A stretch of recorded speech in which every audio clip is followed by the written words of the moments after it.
Hello everyone. I hope life is treating you kindly. I'm Lubomira and thank you for joining me today. Welcome to all my crafty friends, new and returning. I'm always looking forward to this time of the week when we get together for some crafting fun. If you're new to my channel, I'm glad you found your way over here and I invite you to check out more of my content. I love sharing my projects with you all, and I appreciate you taking the time out of your day to spend a few crafty moments with me. Please remember to like and subscribe if you haven't already. By hitting that little bell, you'll get notified every time I post something new, and you won't miss out on any of the crafty goodness. In today's video, I'm sharing a Here For You butterfly card. I made this card to have a more solemn feel than most of the other cards I've made. I think it would make a lovely sympathy or bereavement card. Now I know most of us don't particularly enjoy making these kinds of cards. As much as we like to celebrate the good times and the milestones of life, we also have to acknowledge the hard things too. It's at those moments when people need encouragement the most, sometimes not even realizing it. Naturally, this card doesn't have to be a sympathy card though. The design is pretty versatile and can be adjusted to any occasion. I'm excited to show you this card, so let's get into the video. To create this card, I used a Dollar Tree stencil, decorative cardstock, stickers, and a stamp set for the sentiment. I started off with ink blending a background. I love ink blending. It's my go-to technique for both creativity as well as psychological decompression. I use distress oxide inks in the colors Antique Linen, Seedless Preserves, Chipped Sapphire, and Black Soot. I find that when you blend colors that are significantly lighter and darker than each other, you risk losing that lighter color to the blending. The trick I use to make sure I don't lose the lightest color, like the Antique Linen, is making sure to give myself enough room for the blending and cleaning my lightest brush between blends. The more colors you use on a panel, the less room you're going to have to create those transitions. I have 4 colors, so I'm dividing the panel into 4 quarters, one for each color. As I put down the colors, I keep each color darkest in the middle of its own zone, and I try not to bring it more than a quarter past its limit into the color below. When I'm using the Seedless Preserves, I'm careful not to bring the color too far below where the yellow ends as I'm feathering the reddish purple out, because I don't want that entire yellow area to turn pink. Then when I go back with the yellow, the Antique Linen, I make sure to wipe my brush clean as soon as I see that it's turning to pink. After blending it into the Seedless Preserves, I don't let the Antique Linen blend down past the halfway point of its own zone. That ensures the lowest part of the Antique Linen to stay true to its color. I hope that makes sense. I follow the same principles throughout the rest of the panel.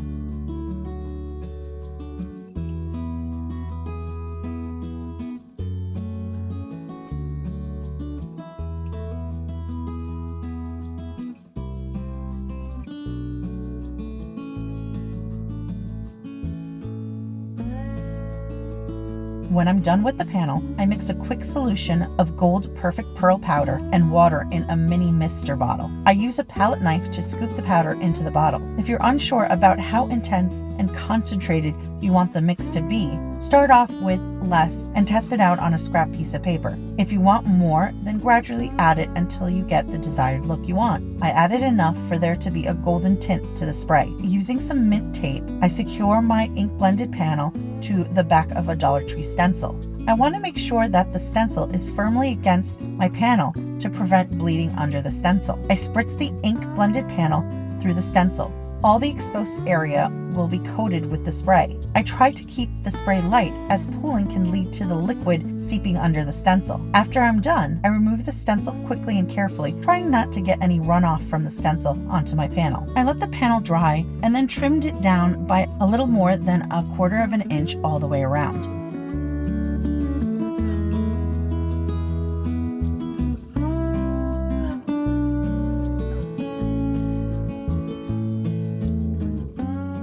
After trimming my panel, I added a greeting. I used Here For You from the Dollar Tree Bike Silhouette stamp set. I prepped the bottom of my panel with an anti-static tool, and using my positioning tool, I stamped the greeting in Versamark ink. I applied the white embossing powder to the wet ink and then heat set it with my heating tool. Now you may notice that my butterflies aren't as gold as they seemed to be before. It's not a trick, they're not. As I was working, I noticed that the gold dust started to fall off. It's not supposed to do that according to the product's claim. If you Google it, You'll find lots of discussion boards out there with reactions ranging from shock and disbelief to scientific explanations. It's a phenomenon that doesn't affect everyone. Chalk it up to humidity, product life, or just a faulty product. Bottom line is, if that happens to you, you can fix it by putting a little glue into the liquid. You want a glue that dries clear and is water soluble. For the most part, I think that's the only type of glue we as card makers use. But just in case, that's the kind of glue you want. The glue will act as a binder to keep the shimmer dust from moving. How much glue you put in will depend on how big of a shimmer bottle you use. Generally speaking though, a half of a teaspoon to a teaspoon should be sufficient for a 2-ounce bottle or so. Remember, you do want the liquid to flow and spray through the nozzle. We're not turning butter here. I ended up wiping the panel completely, which gave the paper a pearl effect, and the Distress Oxide inks did react where the butterflies were. I'm completely fine with this, and the card still came out lovely.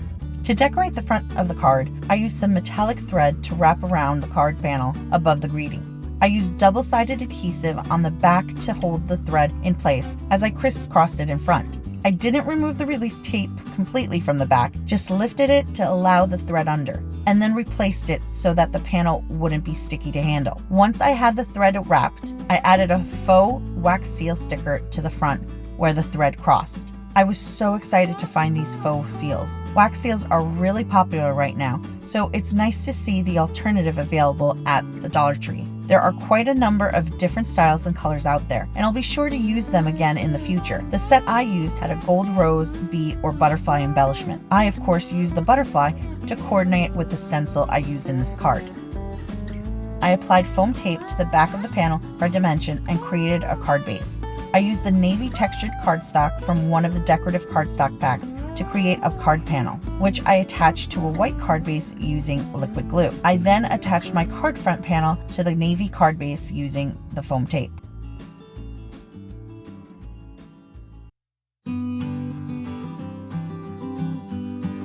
And that's it for this card. I knew you were expecting some sequins or gems or something for that extra shine. I thought this card really didn't need much more shine, so I kept it simple today. I particularly like the colors in this card. What do you think? Let me know in the comments below. Thank you for stopping by and spending some time with me today, my friends. I hope you enjoyed this video. Don't forget to like and subscribe if you haven't already, and please leave me those comments below. I always look forward to reading what you have to say. I hope you'll join me next time for yet another project. Until then, have a wonderful week, and I hope life treats you kindly. Take care. Bye.